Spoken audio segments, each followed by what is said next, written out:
What's growing on, gardeners? Today I'm going to share with you why you need a fan to grow seedlings.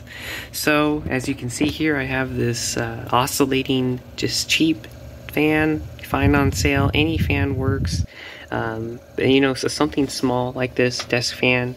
What this does is it runs over the tops of the seedlings, and as you can see, the air movement. You can see it right there, and it goes all across these seedlings here.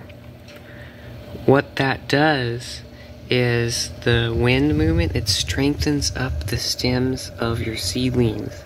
So this continual movement of air, it continuously strengthens your seedlings, even if they're leggy. So even if they didn't get to the best of starts, go ahead and turn on a fan on its lightest setting, or whatever you feel comfortable with, and your seedlings will definitely strengthen up and will benefit from the wind or the breeze that they are getting from this fan. Also, another benefit is it prevents any funguses from starting out on the soil, because it does dry out the soil a little bit faster on the top.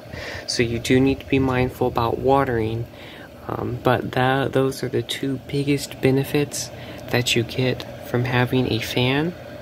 Is the strengthened seedlings, so when they go out into the to the garden, they will suffer less transplant shock. Of course, I will do a video on how to harden transplants off the easy way, the easiest way you've ever heard of. So I encourage you to subscribe for that. I have done it the hardening off my way for several years now, and I've never had a problem with it.